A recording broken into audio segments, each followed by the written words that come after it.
Hey, and welcome back to episode 53 of the Cellarcast. This one's probably coming out a little late because I'm a lazy piece of garbage.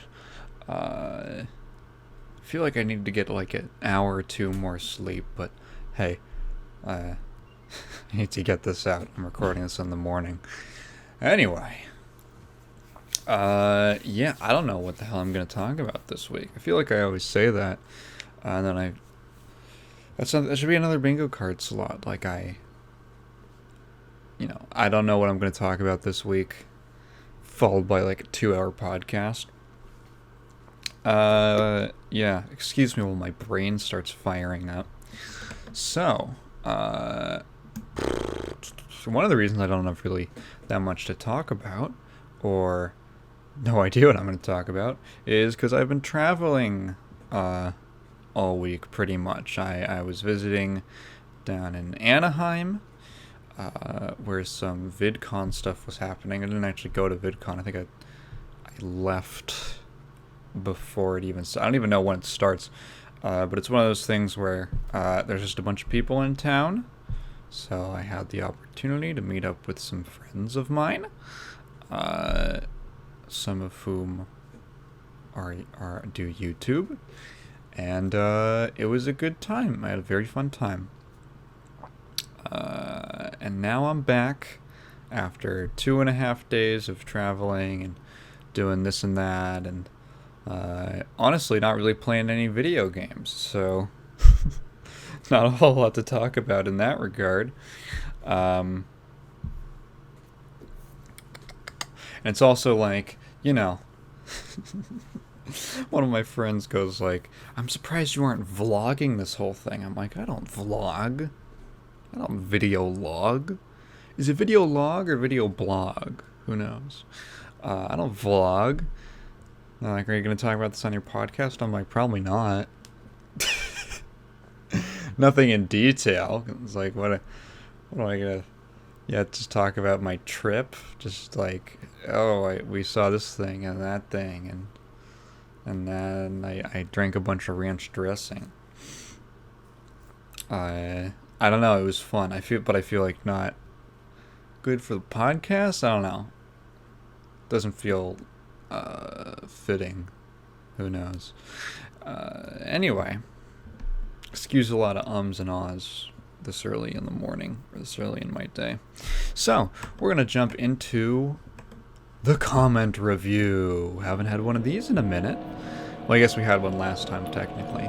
But, oh man, I wrote 2 notes down for this entire thing. Well, our first question comes to us from Gus. He asks, I feel like I got a burp. Maybe it'll come up later.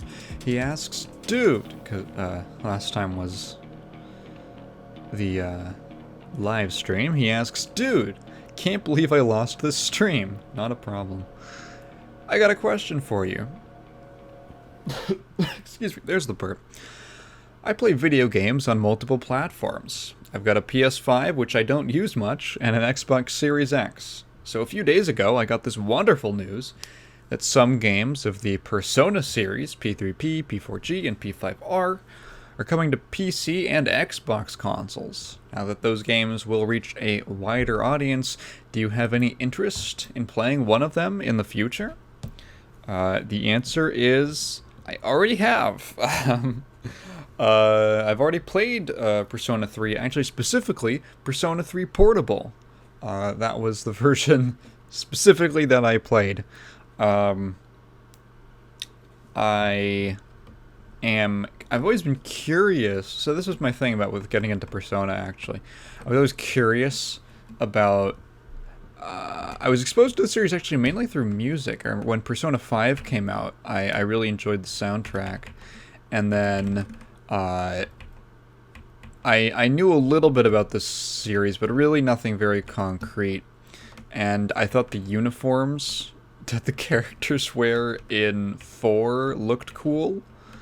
But I didn't have a means to play it on easily. But I did have a PSP emulator. So I think I dumped around 120 hours at least into Persona 3 Portable. A lot of that was just like mindless grinding while I listened to podcasts or something, which I enjoyed quite a bit. I never finished it. I'm so bad about finishing games. I never finish games. I don't know why. Well, I guess I do. I used to be worse about it. I think I don't know. Sometimes I just put them down and I'm like, I'm good. No, you know what it is? So, without going into spoilers, there's like a certain amount of like completionist content in Persona 3, at least. So it's like, you get your personas and all that, and you fuse them together to make bigger and better ones. And they're all categorized by like their arcana, their little tarot horoscope thing. So, wait, that's not the same thing. It's like people who are into that are into the horoscopes.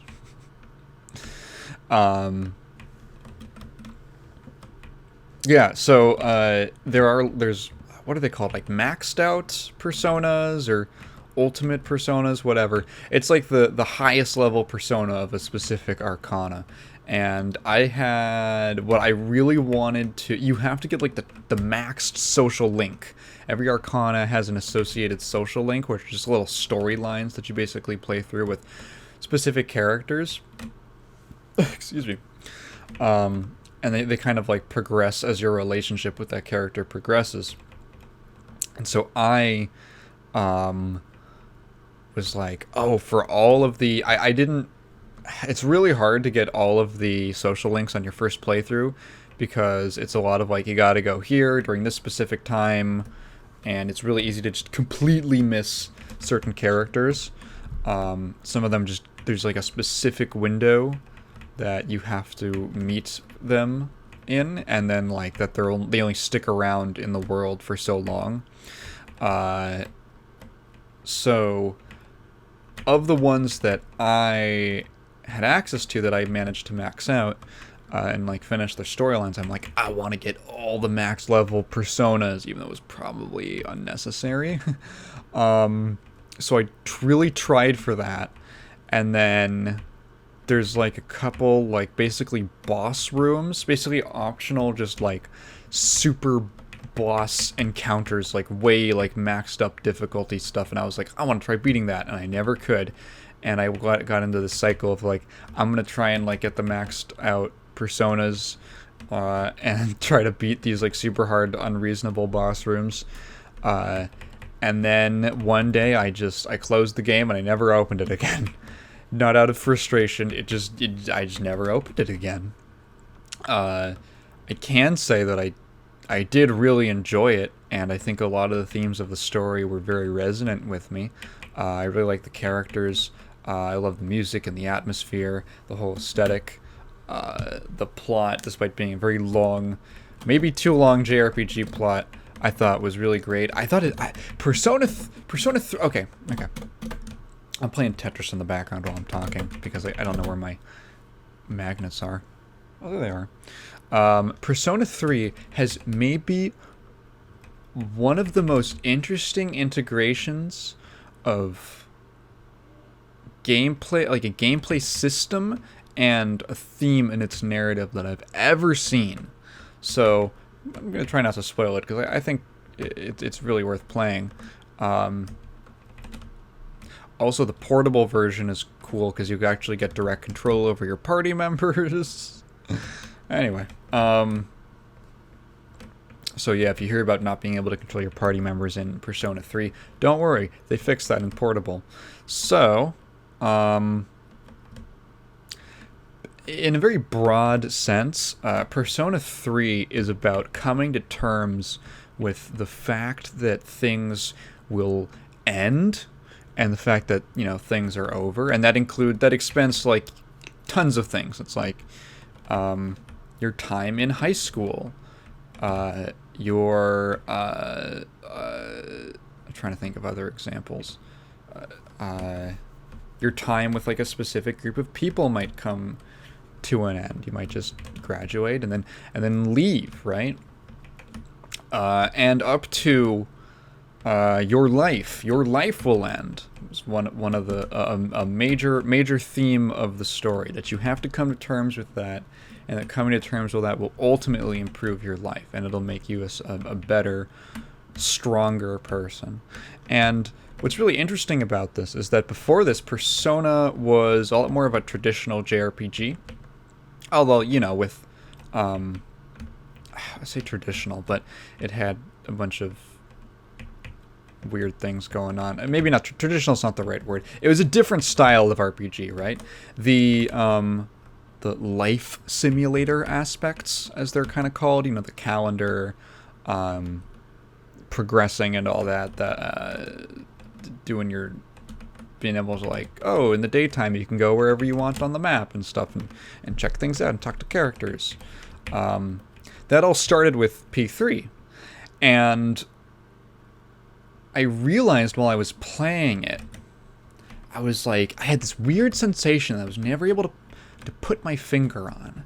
And then suddenly it, like, occurred to me, and I realized this game really captures the feeling of time passing. And I think its length actually benefits that aspect of it, because in P3, I can't speak for the other games, but in P3 it'll be something like, you've got a test coming up and you can't really stall. Like in other RPGs, in like most games, it's like, oh, you need to you gotta do this thing or the world's gonna end. But you can, like, go do 100 side quests and fucking, like, 1,000 hours of gameplay and nothing's really gonna happen. It's just kind of a narrative thing. Unless they put, like, a strict timer on you, something like Dead Rising, where it's like you have literally this amount of time and then you have to win or you lose.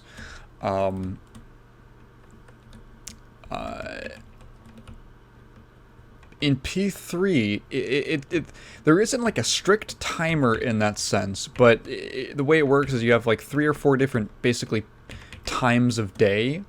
Like it's like morning, daytime, afternoon, and then evening.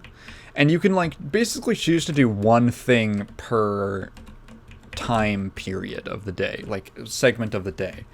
And you can't really like, and a lot of times it'll literally just be like, I choose to go to this place, and then it tells you what happens in that place, and then fade to black, next part of the day. And it's that kind of thing.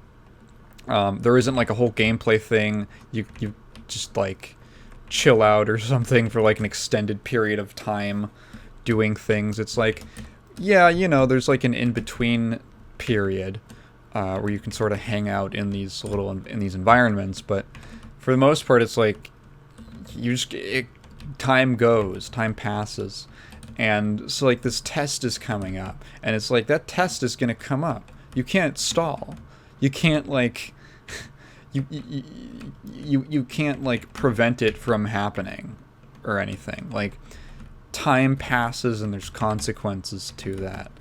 And you know, for someone, when I first played it when I was, I think, a sophomore in high school, that was very like, I was kind of starting, I was getting to a point where I was actually able to like remember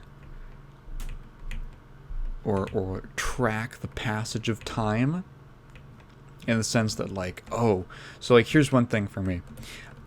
It was weird for me to start meeting kids, because I would run into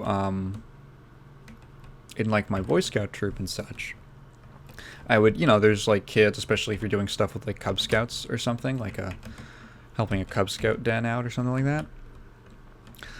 The weird thing for me, and the first taste I got of this, was meeting kids who were born after Steve Jobs died. And that might sound like a weird thing, but in like let's see, in 2011 was when he died, if I'm remembering correctly. So I was about 9 years old. So that was something that happened.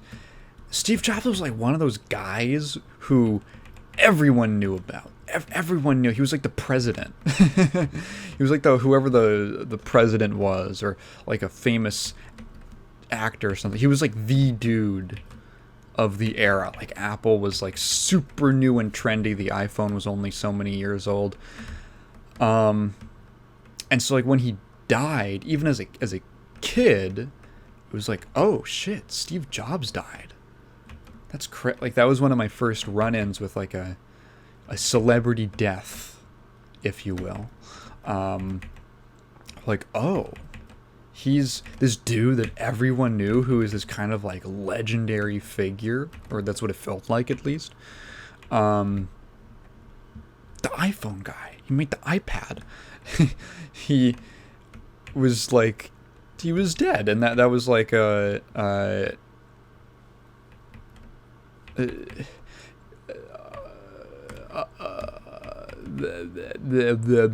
marked moment in my memory, at least. And so like meeting kids who were born after that happened, who like didn't remember that because they were either like literally toddlers or born after it happened, was like, oh, okay. This is a thing that I thought was, to me, was like a universal experience. And to these people, these little people, was not, because of the passage of time. I had to kind of come to understand that a little bit. And I know it only gets worse. I mean, fuck, I had a conversation with one of my friends who was in their early 30s, and I mentioned that my first console was the Wii, and he was like, oh god, no. Oh god, no. So like when I played, P3, that was it was very interesting because I was the same age as the characters, basically, and sort of going through a similar changing period, right? One of the games like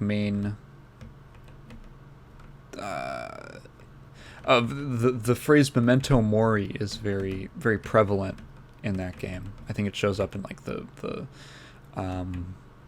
opening sequence and all that, and it definitely, like, the whole life simulator system, I think, really captured that whole, the feeling of time passing. And like when I would think back, I'm like, man, like a lot of stuff happened in this game. Like I went from this point to this point to this point, and it's all marked by like holidays and the changing of the seasons. I mean, there's one of the songs from the game is it's called Seasons Change, or I think literally like changing seasons. And it's really funny to me because when I'm so used now to the Persona games just having those systems, just having that calendar system and all that, that I kind of think back on it and I'm like, I feel like that was very specific to Persona 3. I feel like that was a very specific system that was made to like communicate that feeling and that sensation of the passage of time, and because the game's whole theme revolves around coming to terms with that stuff moving. And like, you're gonna have to deal with this. Like, this thing's on your calendar, it's gonna happen, you gotta deal with it. So it's kind of almost weird to me when I know basically enough about the plots of the other games or the following games, and I'm like, does that system mean that anymore? Like, does someone who only played Persona 4, does that have like the same kind of resonance in the way that the P3 integration does? I have no idea. I can't imagine that it does. It kind of reminds me, actually, maybe I'm being harsh, hey, who knows, it kind of reminds me of kind of the path that like the first-person shooter genre took. So, FPS has kind of got defined with games like Doom and all the id games and Duke 3D and those sort of, there's like a definite style that is strong enough that we're now seeing a resurgence in it, the boomer shooters. And the game that ultimately kind of like started the shift towards the style that we saw more in as we went through the 2000s and the 2010s and kind of, I want to say, peaked in the 7th generation. If I say the word 7th gen military shooter to you, you know what I'm talking about. Was really the Call of Duty games, actually. The first couple. Because, now this is interesting. I think I forget who made a video on this. Was it Matthew Matosis? Who knows? So essentially, the developers of the original Call of Duty, they were like, okay, this is going to be a World War II, a more immersive World War II shooter experience, putting you on the battlefield, excuse me, and feeling what it's like to be a soldier in this insane war. So, to that effect, they made these like huge battlefields, these huge stages for these missions to take place on. And in order to sell the reality of being a soldier in this time, where you're just, you don't really have bulletproof clothing or anything like that. Maybe there's some World War II experts can be like, actually, there was the bulletproof, prototype bulletproof vest that was developed by the Allies that was used in 2 battles in 1944, and I don't care. You're in like a tunic and shit. You're in your little shirt and like a helmet, and you gotta go Normandy. So in order to like sell that feeling, they wanted you to be very fragile, so you die very fast. You die really quick, as opposed to something like, Doom, where it's like you can take like a couple hits. You can take a good couple hits. You got 100 health, and things shave off at most I guess like a missile will shave off like 60%. But that's like a specific, the average damage taken is in like the 10 to 20% mark. So you can take a good couple blows in most boomer shooters. Unless you're playing Quake on hard, in which case a single shotgunner will take off 60% of your health in 1 second with instant reaction time. Very cool, very fun. So, they want you to die really fast, like take a lot of damage. And they wanted, because they wanted it to be more immersive, they had that whole like the red, like boom, boom, boom, that comes in from the borders of the screen. The pain border. Is there like a term for that? I never knew what to call it, the pain border or something, or they'll just give you like a, when they give you there's like an arrow around your crosshair that like points, it's like oriented like where you took the damage from.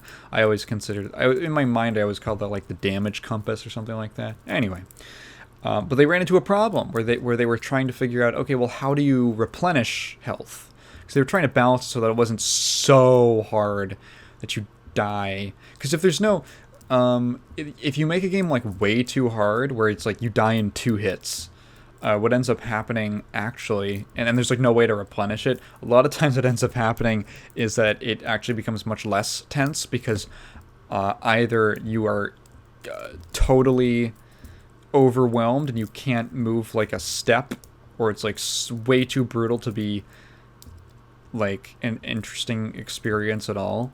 It's just like a slog, or if that's like the painful side, and the winning side of like a two-touch game is where it's just super boring because you're either playing like really safe to like as safe as possible, or basically you're it kind of when death is so fast, it kind of incentivizes the player to actually play incredibly safe and uninteresting, and actually not make very interesting choices. So you got to have a health replenishing mechanic. So they're like, how do we do that? So they experimented with like med packs, like floating med packs that would be in a game like Doom or something like that.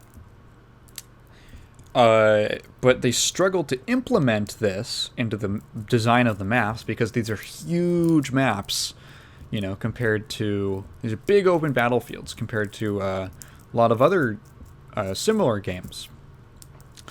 So you can't... It basically ended up to just being, like, way too annoying to be like, okay, you gotta, like...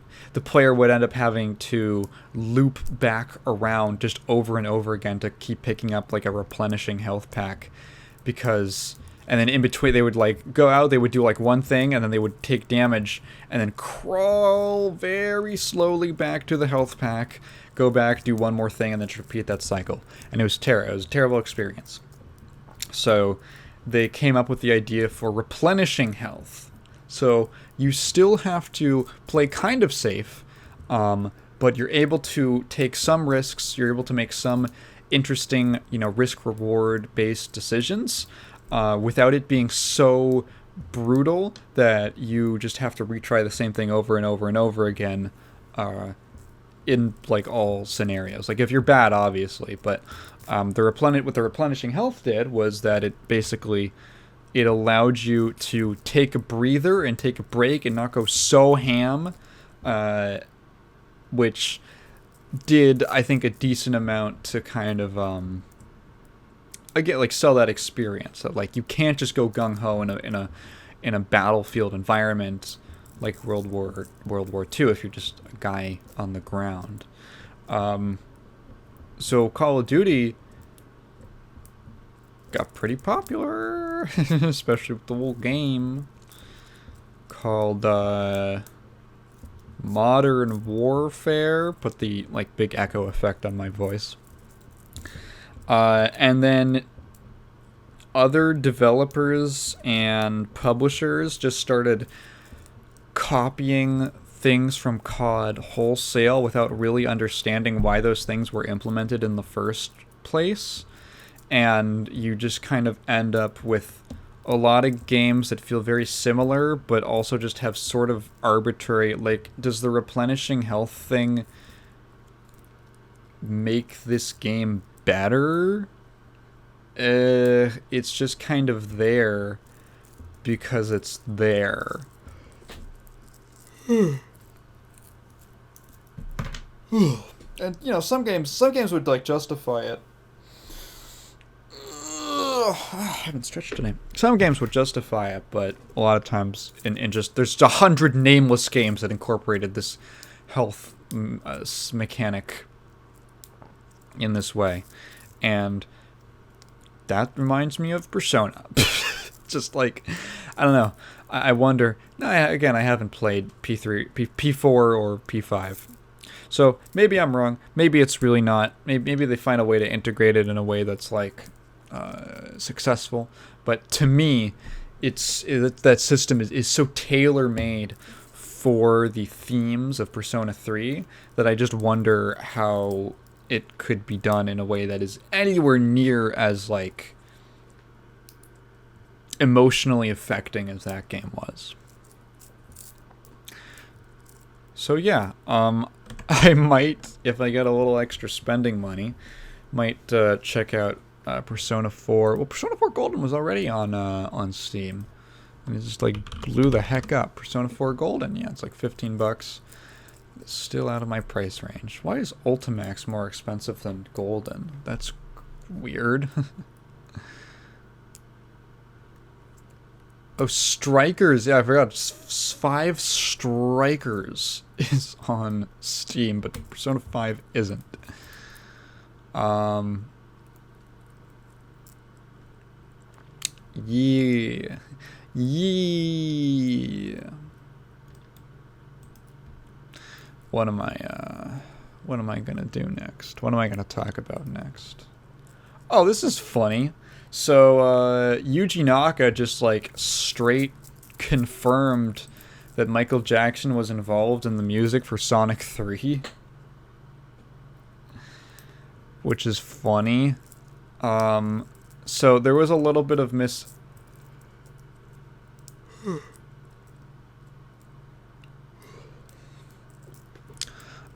was a little bit of misunderstanding with his tweets. So he basically said, I guess, so the music in Sonic Origins, so the new Sonic collection, Sonic Origins, in Sonic 3, that the version of the game that's on this collection, Sonic 3 has different music for a couple different stages. I think three to be exact. And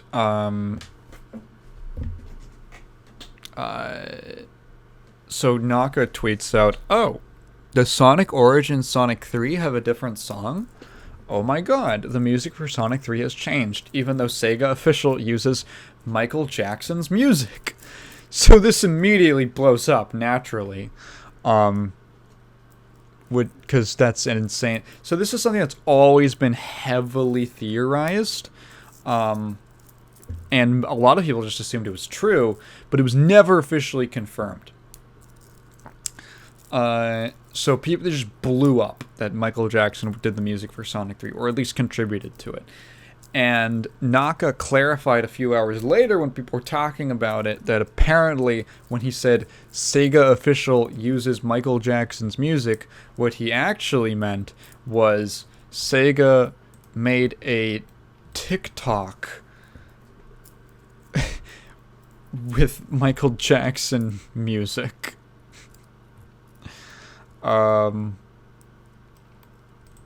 And actually, when he tweeted that out on the same day, he goes, "Happy 31st birthday, Sonic. Sega Official is playing Michael Jackson's song on Sonic. I'm surprised. Is it a sign?" Which, like, what do you think that means?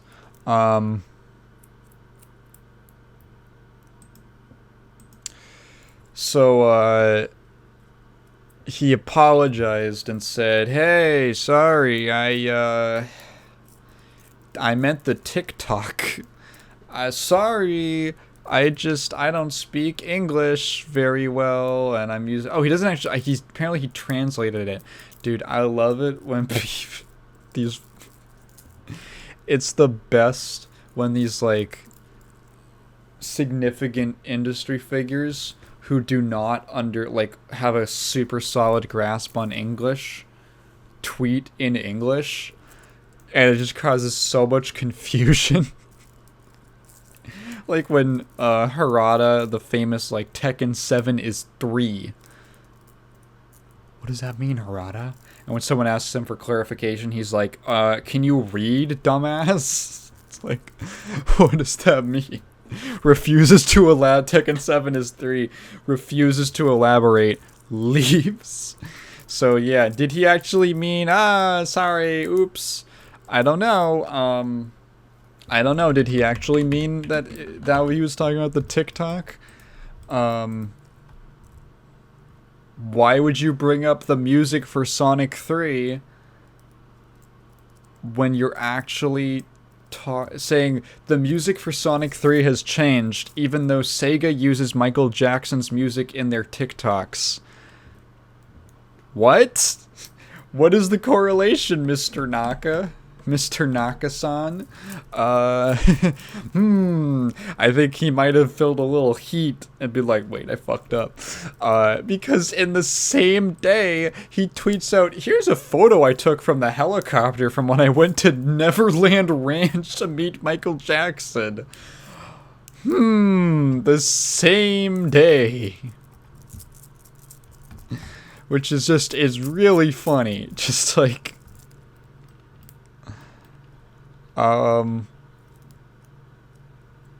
Yeah. It's a neat picture. It's a cool picture, cool, view of the California landscape. I was pretty sure it was it Napa Valley? Santa Barbara. Okay. Santa Barbara. Is it? Where's Neverland Ranch? That's Michael Jackson's his little boy place. Santa Barbara. Yeah, a nice little view of the Santa Barbara landscape. I wonder what he meant by that. What did he mean by this? Oh, Naka. Oh, Naka. Yeah, it was a poorly kept secret. I'd recommend, if you aren't familiar with this whole story, I recommend, there's people who can sum it up better than me, but basically, it was heavily theorized that Michael Jackson had some involvement with the Sonic 3 soundtrack, because Jackson loved video games, he was a kid at heart. And he had a kid in his heart and a kid in his bed. I'm being mean now. Throwback to that Norm Macdonald joke when he was on Conan, on just fucking network television on Conan O'Brien in the 90s, and he goes, "Yeah, Michael Jackson," like when Michael Jackson had a kid, or when his wife was pregnant or whatever, and he's like, "Yeah, when Michael Jackson." He says that if he has a girl, he's going to name her Sharon. Conan goes, "Oh, really, Sharon?" He goes, "Yeah." And he says if he has a boy, if it's a boy, he's going to have sex with it.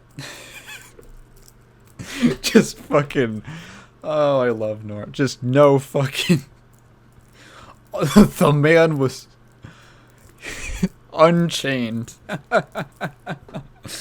And people booed him, and he was like, "Yeah, yeah. He fucks kids." Oh, there's so many fucking. Oh, I'm gonna hold myself back from going on a tangent about all the incredibly, absurdly ballsy shit Norm Macdonald said on television, just because he wanted to fuck with people. Look up Norm Macdonald on The View if you want a really funny fucking clip. I love that. So yeah, and there's a couple songs in Sonic 3 which actually I think have some similarities to tracks that actual Michael Jackson songs. Either basically prototype versions of certain bits he was thinking of, or just shades of certain things that were very much his style. Because Jackson was actually very impressive. I'm calling him a pedophile, but to his credit, he would actually come up with an entire song in his head, and he could perform it almost like the way a beatboxer does. He could actually hum it and sing it perfectly, not perfectly, exactly, but imitating the instruments exactly how he every single piece. He could do the bass, the drums, the percussion, whatever other whatever whatever you want, the piano, the whatever instruments, the guitar. And he would literally come up with it, and then he would sing out every line, in his car or something. And there was this famous court case where some lady claimed to or some person, I forget who it was, they claimed to have created been the originator for they basically claimed that they had come up with one of Jackson's songs before he did, and that he ripped them off. And they said, "Hey, I have this tape from this recording on this radio station where my thing was played, and it was it was and it was before Jackson did his thing."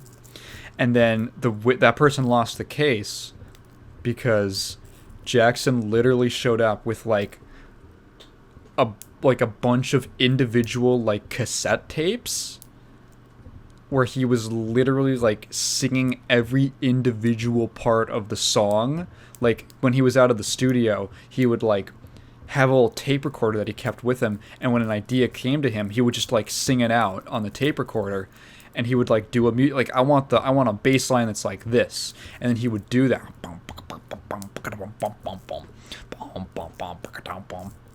And he would do that, and he would just do it exactly. And he came with like all these tapes, and they were all like labeled and organized, and it's just like this giant archive of basically not quite like what are they called? They're like basically just components of all of his songs, like that he'd sketched out vocally. It was interesting guy, I guess. Admirable for his talent, incredibly talented. A lot of it's always theorized, and I think that there was an involvement from there was a Reddit thread about this where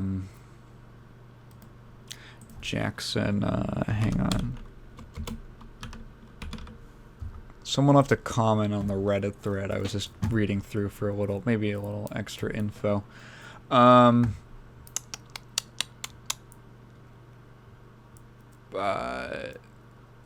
Let's see.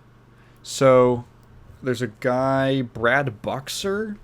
I have to remind myself. Was he? He was Jackson's keyboard player.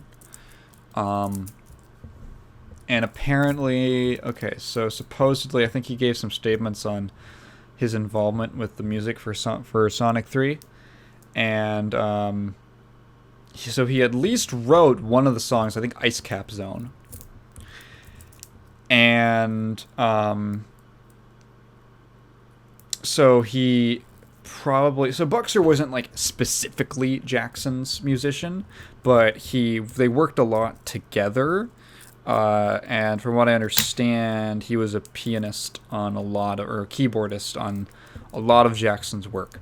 So it's likely that certain musical ideas might have been like gone through Jackson, from Jackson through Buxer onto the Sonic 3 soundtrack, basically. So, interesting.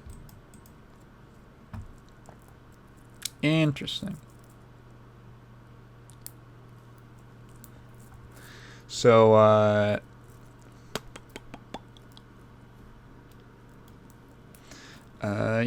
neat little story. Yeah, he definitely worked on that music, dude. There's no way. Fuck it. Like, come on. Who are you trying to fool, Naka? Who are you trying to fool with, like, oh, I meant this other thing, just completely unrelated to what even spurred me to talk about this. Excuse me.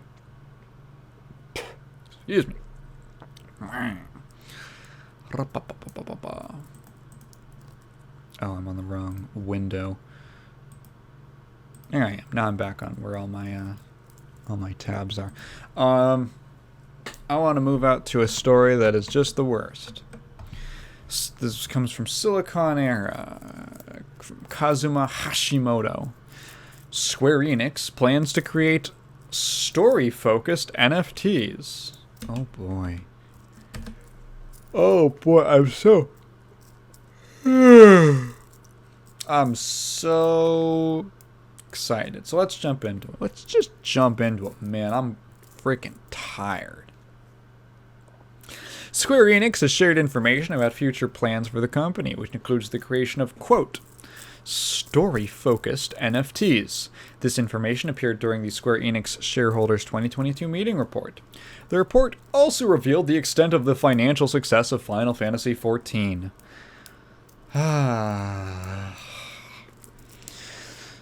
Final Fantasy XIV is up 56% from the previous year. God damn, that game is carrying the company.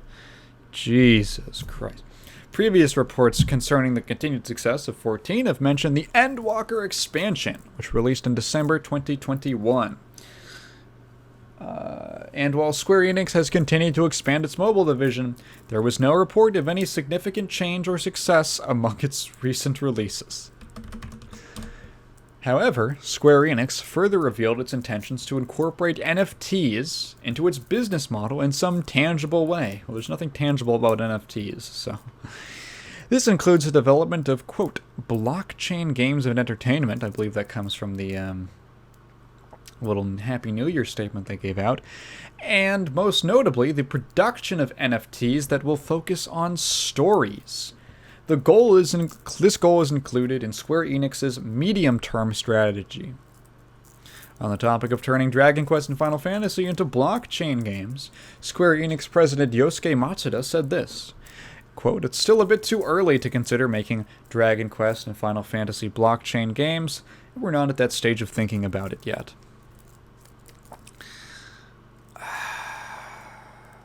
They made NFTs for Million Arthur? Who the fuck? What? I don't even know about that. The fighting game? No, isn't Million Arthur like a mobile game that got turned into a fighting game? God, it's so... yeah, story-focused NFTs feels like one of those things that like someone in a boardroom comes up with and everyone nods. And it's just like this completely vague, meaningless, like, thing. Like, what is the NFT? Is the game the NFT? Is it like, why am I thinking of Cardass? Does anyone know what Cardass is? Cardass is, it's literally spelled Card Das. CARDDASS. It's like a card game thing with, like, various licenses. Wikipedia. Bandai's card vending machines, and thus a generic term given to the cards sold by these machines. So basically, it's like a trading card game? Sort of, I think? I don't know if it's a game. It's at least like a trading card series where it's basically like you'll get a card of a character. The one I'm familiar with is the Mega Man X Cardass series that was released in like the 90s, if I'm remembering correctly.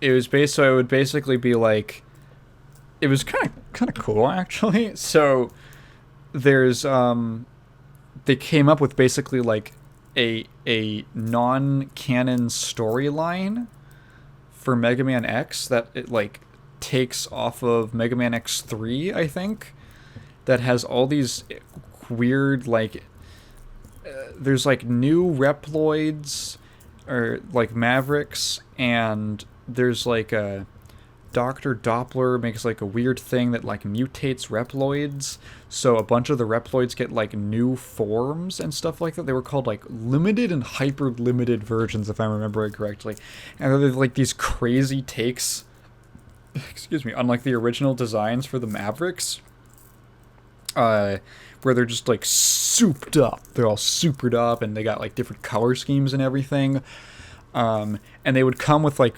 story and like lore about the characters and stuff, and they came out in like an order basically, and the order of the cards told like a storyline where some of them would be like event cards or something like that, like here's a battle between two characters, and then there's like a blurb about the battle or something like that, and or maybe I'm misremembering, maybe there wasn't like text or something, but it's like telling a story through a series of collectible cards, and it's kind of cool. There's like new armors for X and Zero. It's neat. I have the I only found out about it because I own the Mega Man 25th anniversary like art book. And there's an entire couple pages that are dedicated to just every single one of the Mega Man X Cardass cards just like kind of laid out in like a grid. There wasn't like a terribly large amount of art given or you know of detail given to it, because I mean the artists who worked on it I'm pretty sure were not Capcom affiliated, and it was, but it, you know, it's there for the sake of completeness for the collection. And there aren't really any like statements given about it like the other artwork does, because the Capcom artist didn't work on it. So yeah, it's kind of cool, and I don't know, could you do an NFT thing like that? It's sort of novel, but I don't really see, it feels, that's what it feels like. It feels like a novelty. Like, is it really worth... The thing about NFTs and blockchain shit in general is that most of it is stuff like the metaverse. Most of it is just stuff that already existed, but people are just telling you that it's new and special because it's like done in a slightly different way. It's like a meal that's like the same, it tastes the same, but like it was made with the different ingredients. It's like a fucking veggie burger. Or like, you know, fake meat that tastes similar or whatever, or something like that. It's like, I mean, I guess this tastes fun, like a regular burger, but is it like that different? I guess it's not a one-to-one comparison because there's like health reasons or whatever to eat one over the other, but you know what I'm talking about. Like okay, so Metaverse, this is frustrating to me. Metaverse was like before the Facebook thing. So Facebook, or Meta's Metaverse, was basically like, there was already an existing kind of buzzword called the metaverse, which was just the idea because that you have blockchain, so you can like transfer files and like ownership across different platforms as long as it integrates that blockchain into it. Like you can have a thing in one place, and because it's all linked to your wallet, it's like when you got like a launcher, right? You know, when you open up like the BattleNet launcher or something like that, and it's like, hey, if you play Heroes of the Storm, you get a mount in World of Warcraft or something like that. That's like what it is.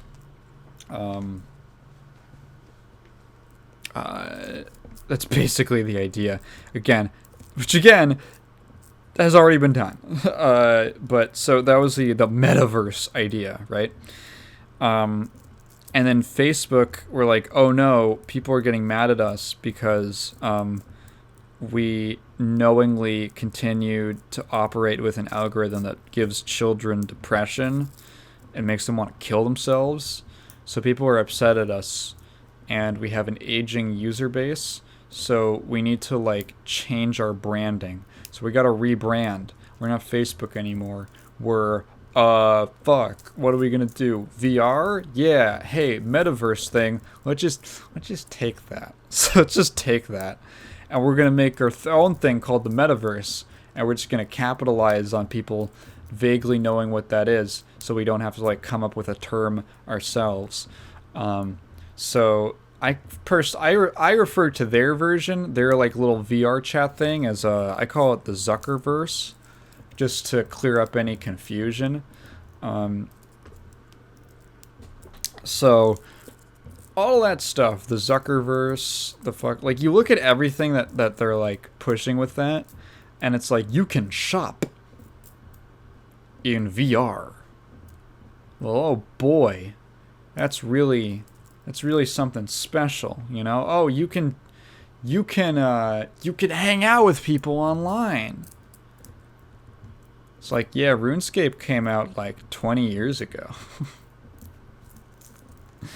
Oh, you can go to a concert in VR.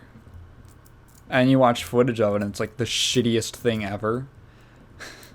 It's like, it's just, it's like there's nothing here that is particularly new. It's like, yeah, online digital storefronts have existed. You're just adding a new interface. Chat rooms and MMOs and VR chat has been around for forever. Not forever, but it's been around for years. None of this stuff is new. Storytelling, like what is so different about a blockchain storytelling thing that wasn't just done with, I don't know, any other thing? Like, what makes it actually unique enough to warrant being in it? It's just gimmicky is the problem. It's just a gimmick. It's just a gimmick. It's like 3D glasses. Like, did 3D glasses really change that much about your movie watching experience? It's like, whoa, it's coming out at me. It's kind of neat. It's dumb. I mean, I don't know how many times I have to belabor the point that Square Enix is run by, like, very stupid, greedy people. Like, not smart. And they're like, yeah, this is a good idea. Like, really? Really? You think that this is, like, worthy of investing a bunch of your time into right as NFTs are crashing because people are realizing that they have no inherent value? It was all just hype. So, yeah, they better not touch Final Fantasy or Dragon Quest or something like that.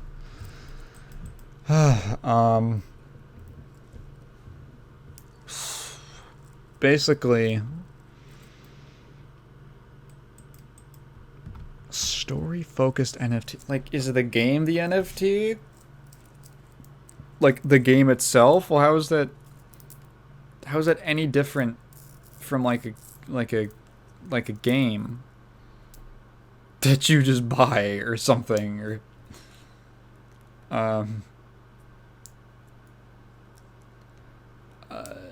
Or brain shorting out. What else?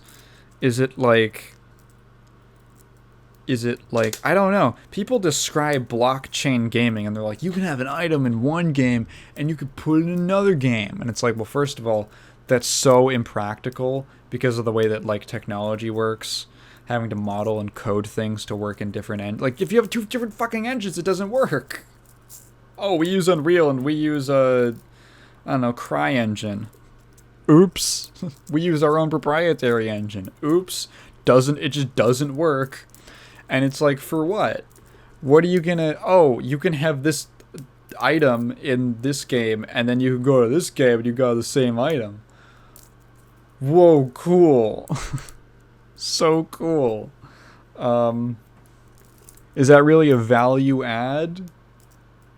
What is that? Is that why people play video games? I play games to have items. Man, you know, when I unlocked this thing, I was like, I wish I could have that in the other thing. Like, people don't really care about that. Is that meaningful? Like, there was this guy, and he made this completely unironic, this, like, blockchain guy, and he made this unironic thing about, like, a vision of the future of blockchain gaming. And literally the entire thing was, like, you can grind in one game, and then you can use that so that you can grind. You can grind in multiple games by playing one game. Isn't that crazy? Isn't that crazy? Isn't that insane? Aren't you looking forward to that? Like, you know, I get some people like grinding. I enjoy grinding for stuff, but is that, like, such a valuable experience? I'm like, wow. In order to be competitive in 3 games, I gotta play like 5 fucking games at once. That sounds so fun to me. What a unique and enriching experience.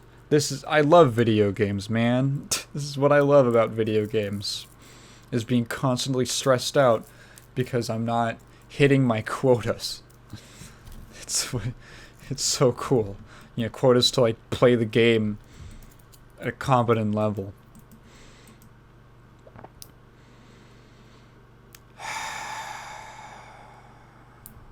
Well, Jeez, I'm going for an hour and I'm like exhausted. Like my brain, I got that like heavy feeling head, you know, where like you can feel the sleep. You can feel the sleep coming on. But I don't want to go.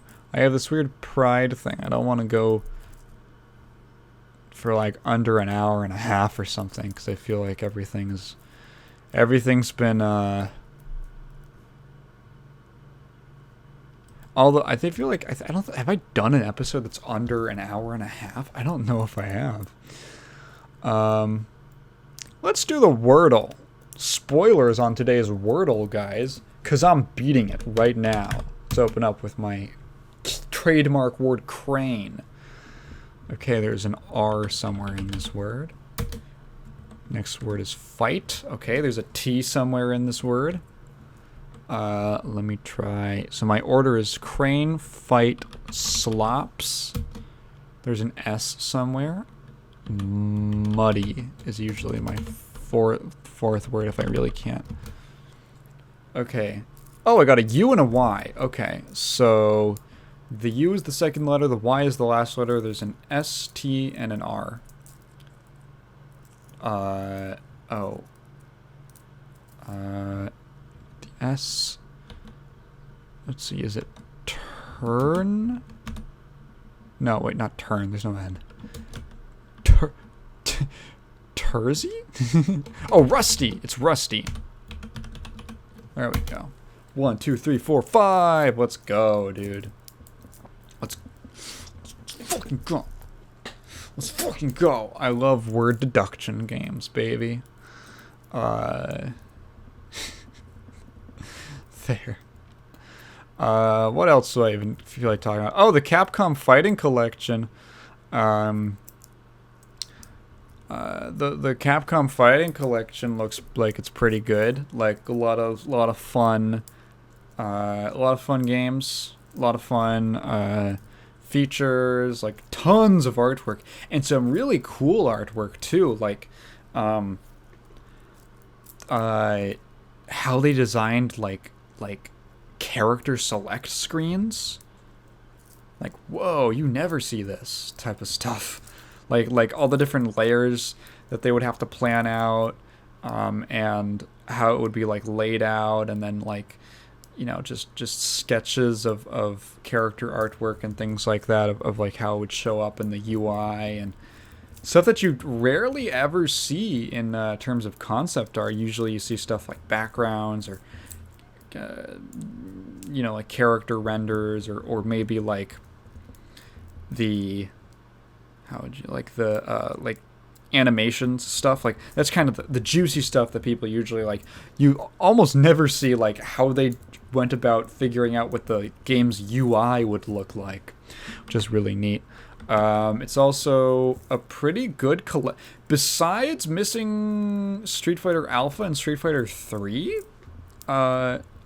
This is a pretty good collection. A collection of games. It's the first time that 3 of those Darkstalkers sequels have gotten official like releases outside of the US. Well, that's not true.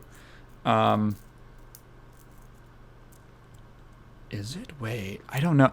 Dude, it gets so convoluted. I'm sure there was like a version of Vampire Hunter 2 on the Saturn. Oh, here's what we could talk about. The horrible way that Darkstalkers was mismanaged. So you might look at, okay, so Darkstalkers is one of the most depressing examples of rampant mismanagement and, that I've ever seen, like leading to the death of a series. So like, Darkstalkers was so cool. Everyone who knows about Darkstalkers, even like non-fighting game fans, thinks it's cool. Like, oh, what a cool style and visuals and super charming, funny animations, and I like Morgan's titties and all that. And they had something that was so good and so interesting, could have gone in so many places, and then like, I don't know, cocaine happened. It just, like, I know it wasn't cocaine, but like, it's what it feels like. It feels like they were just like Woo! And they just... Darkstalkers was the victim of their cocaine rampage in the 90s at Capcom. You want to talk about oversaturation? So, okay. For those who are not aware, or that familiar with Darkstalkers as a series, like the nitty-gritty, you might look at the games on the collection and be like, okay, why? Okay, there's like 5 Darkstalkers games, but they have like kind of overlapping titles and stuff like that. What's the deal with this? Okay. Okay. So buckle up. And I'm gonna consult the wiki to make sure that I'm not misremembering this Darkstalkers wiki. Okay. What?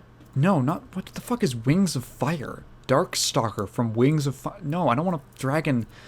Oh my god. Okay. Okay. The Wikipedia page outlines it pretty...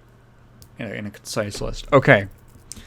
So, first thing is that every Darkstalkers game had a Japanese and international title. Different titles between the Japanese version and the non-Japanese version. So, in Japan, the first game is titled Vampire: The Night Warrior. Outside of Japan, it is Darkstalkers: The Night Warriors. Okay. Not too crazy so far. These kinds of name changes were weirdly common back then. Second game in Japan was called Vampire Hunter: Darkstalkers Revenge. Outside of Japan was called Night Warriors: Darkstalkers Revenge. So already, if you are living outside of Japan, you've got 2 games: Darkstalkers: The Night Warriors and Night Warriors: Darkstalkers Revenge. Are you getting confused yet in the pre-internet era? If you're like not paying attention, you're like, what the fuck? What is this? Okay. Third game. In Japan, it's called Vampire Savior: The Lord of Vampire. And where is it called Vampire Savior: World of Darkness? What the fuck? World of Darkness. I have not heard of World of Darkness. World of Darkness in the US. Really? Okay, I never even knew that. Okay. It's called... Okay, so in Japan it's called Vampire Savior: The Lord of Vampire. Outside of Japan, it isn't even called Darkstalkers anymore. It's called Vampire Savior: World of Darkness. Okay. Okay.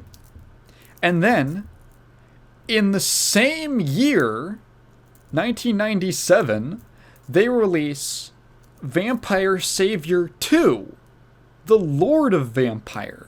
So it's like a sequel to Vampire Savior, or an updated version, but it's got 2. It's got 2 after it, so it seems like a sequel. And it takes several characters out and replaces them with other characters that they didn't have enough space to fit in from the second game. Also in the same year, they release Vampire Hunter 2: Darkstalkers Revenge. So you have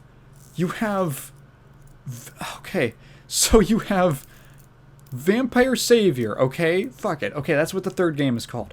Vampire Savior 2. I guess that's the update. And then you have Vampire Hunter 2. Vampire Hunter was the second game. So now you've got a sequel to the second game? So what? Is it like they're like different sub-series now? And they're not just sequels, they're like sub-series, and they have their own sequels? And Vampire Hunter 2, Darkstalkers Revenge, which is still retaining the title from the subtitle from the second game, also removes several characters and replaces them with other characters who were in Vampire Savior, I think? B- b- b- b- what? Why did you do it like this? These all came out in the same year, at the same time, with overlapping titles, with different with random numbers attached to the end. Why did you do it like this? They have different rosters, but only slightly. Vampire Hunter 2 and Vampire Savior 2 have different systems, which are way shittier? Like, way shittier. The actual, like, competitive Darkstalkers community fucking hates those games because, I got a brief refresher on what they changed. So, there was a couple things. Number one, push blocking got changed. So, push blocking is just in a fighting game when you, like, usually, like, while you're blocking, it'll usually be, like, you press, like, 2 buttons at once, and then your character will, like, push them away while you're blocking. And you usually only get, like, one per, like, you only get to use it, like, one time per, like, block string, essentially. You have to stop blocking before... You can't, like... Yeah. You can't, like, push block twice in the same...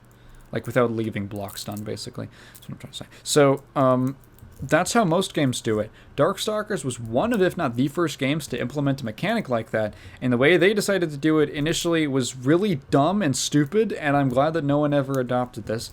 It was basically... Push blocking is while you're blocking, press any combination of buttons, any amount of buttons, doesn't matter which ones, what matters is how many you press. And there is a percentage chance when you hit the buttons that you will perform a push block. And the percentage chance is higher depending on how many buttons you press. So if you smack all 6 buttons at the same time, I think you have an almost guaranteed chance of push blocking. It's really dumb, and no one ever does it like that because it's stupid. But that's how the game works. Whatever, that's how it works. The Darkstalkers is a game that needs it, because that game has insane offense. That game has jabs that are like +8 on block, like ridiculous.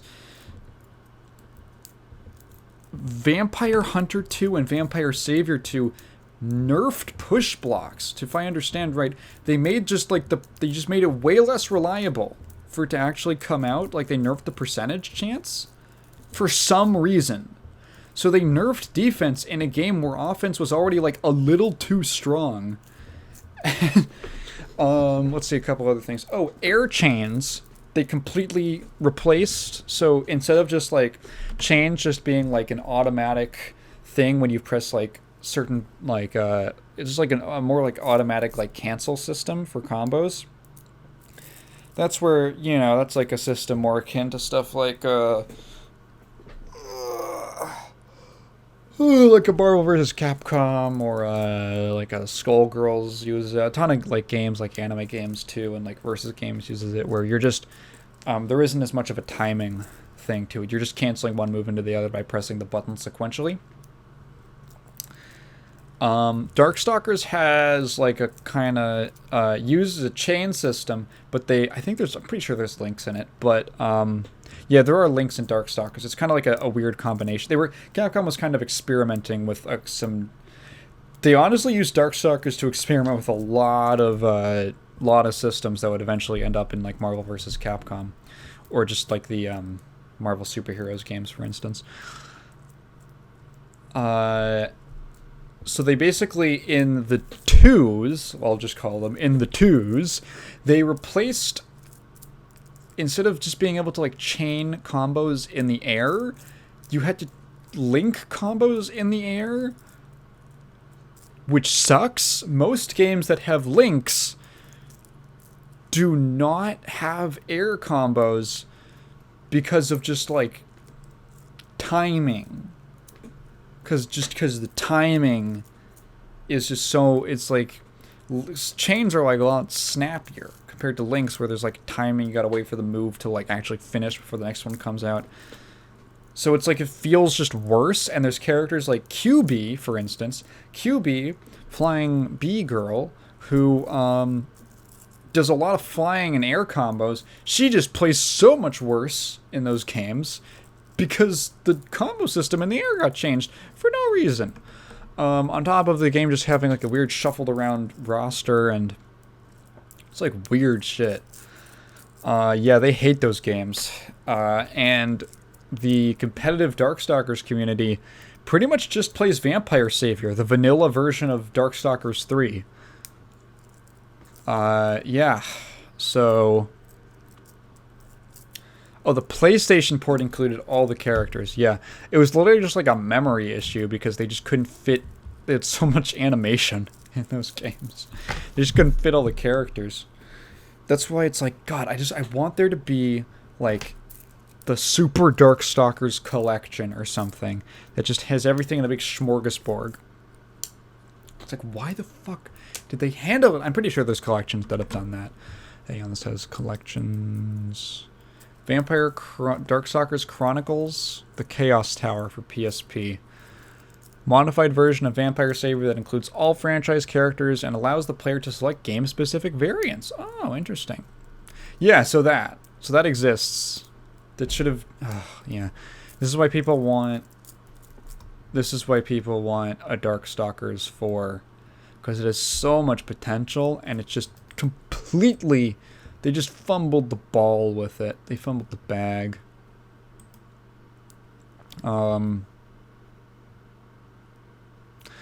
Yeah. And hey, now you can play them. Now you can play them in Capcom Fighting Collection. So I wanted to rant about Darkstalkers. Oh boy, what are we looking at? Can I pull out like one more thing to ramble about for like 15 minutes? I don't know. SF6 looks good. Oh my god. I think I'm just gonna fucking call it a day. This is gonna be a short episode. Sorry guys about the short episode, but a guy's tired. I gotta take a nap. I gotta take a nap, guys. Anyway, if you've been listening this long, thank you so much for listening. Listen to me talk and ramble for an hour and a quarter. If you have a question, leave them in the comments below, and I'll definitely get to it next time. But please leave it in the form of a question, because I don't just want to read your thoughts out loud. I'll be back next week, and videos will be resuming next month. I'm done with my break. I'm done taking a break. Very excited to start my next project, actually. So, thank you very much. Goodbye.